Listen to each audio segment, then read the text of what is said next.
Siapapun bisa meniru dagangan kita. Siapapun bisa berjualan barang yang sama dengan kita. Nggak usah risau, karena larisnya dagangan mereka nggak akan mengurangi rezeki kita. Ingat, rezeki itu sudah tertakar, tidak akan tertukar, tidak akan salah alamat. Niatkan berjualan tidak hanya mencari uang, tapi juga mencari berkah. Semangat ya! Mbak Novi semangat banget bungkus ciloknya ke wadah cup-cup ini dari jam 2 pagi sampai siang hari lancar terus ya Bu Ibu buat usaha kecil kita semua, amin.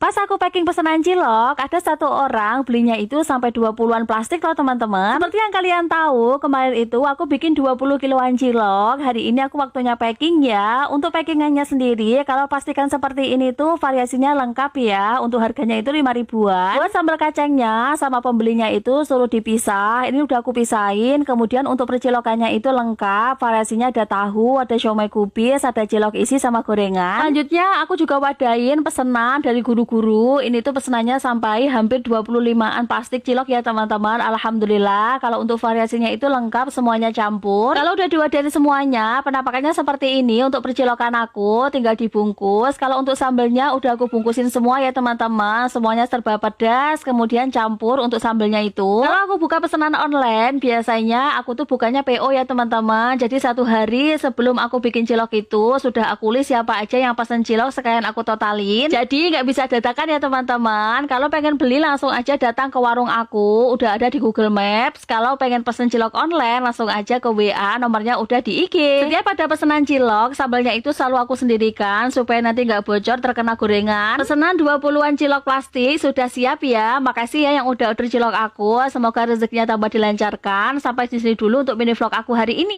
Banyak yang penasaran gimana sih caranya bikin siomay kubis ala aku. Akan aku sepil ya teman-teman, tonton videonya sampai akhir. Hari Minggu kemarin aku bikin cilok kisaran 20 kiloan perdana loh teman-teman. Aku bikin variasinya itu cilok isi puyuh sekalian cilok isi sosis. Untuk membuat siomay kubis, pastikan kalian itu memilih kubis yang tidak bolong-bolong, yang bersih kayak gini. Selanjutnya untuk kubisnya kalian kelupasin satu persatu. Untuk tengahnya juga dibuang supaya nanti kalian pas gulung si siomaynya itu lebih mudah. Kubis yang udah dicuci bersih selanjutnya kalian kukus. Kalau ngukusnya itu sebentar aja, setengah matengan lah ya, supaya nanti kubisnya tidak terlalu layu atau terlalu mateng. Selanjutnya kubis yang udah kalian kukus tadi kalian tiriskan sebentar ya supaya dingin. Soalnya nanti kalau nggak diangkat kubis kalian itu akan matang dan warnanya merah teman-teman. Kalau kubisnya udah ditiriskan dan udah dingin, langsung aja kita potong-potong ya. Untuk memotongnya itu nggak terlalu besar ya, ukurannya seginian teman-teman. Pokoknya cukup nanti kalau diisi adonan si ciloknya nanti. Tips supaya kalian itu nggak kehabisan kulit kubisnya ini, usahakan kanan kirinya itu nggak usah ditutup ya, jadi hanya tengahnya aja digulung-gulung gitu. Tenang aja, meskipun kanan kirinya itu nggak ditutup tetap rapi kok teman-teman. Apalagi nanti kalau pas dikukus ya tetap bagus. Seperti ini ya penampakan beberapa kubis yang udah aku gulung. Jadi semua variasi cilok aku itu ada adonan ciloknya semua ya, mulai dari siomay kubis, gorengan, dan tahu.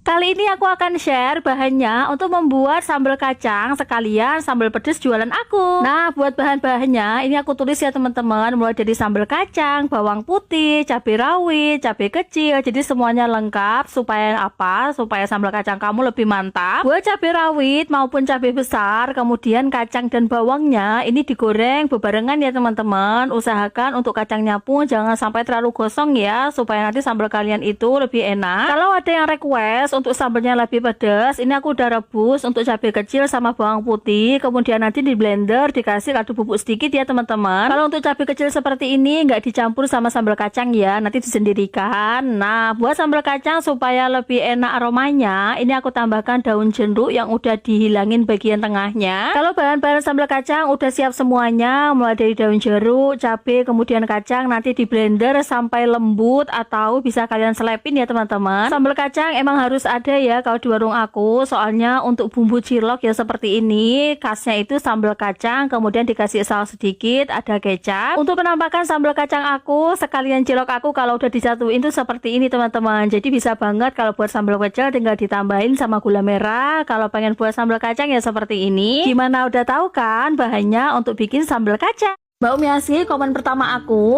itu kalau ngukus siomay, kalau dingin kok kulitnya kering atau empuknya itu nggak merata gitu Mbak Umiasi, kenapa ya? Nih aku jawab ya, emang banyak sekali ya untuk ngukus siomay ini tuh yang pada gagal, soalnya emang teksturnya dia itu sangat lembek. Sebelum masukin siomay di dandangnya, usahakan kukusannya itu udah dipanasin ya. Di tengah-tengah kalian ngukus siomay ini, usahakan kalian tambahkan percikan air supaya nanti pucuk-pucuknya siomay pangsitnya itu nanti kalau yang kering-kering itu biasanya langsung basah. Kemudian tutup kembali dan teman-teman lihat ya, nanti matangnya itu seperti ini. Kalau teman-teman susah untuk ngangkat siomay pangsitnya, nanti tambahkan air sedikit di tangan ya, supaya nanti lebih mudah untuk misahinya. Dan kalau terlalu lama untuk ngukusnya, siomay pangsit ini itu akan lengket banget.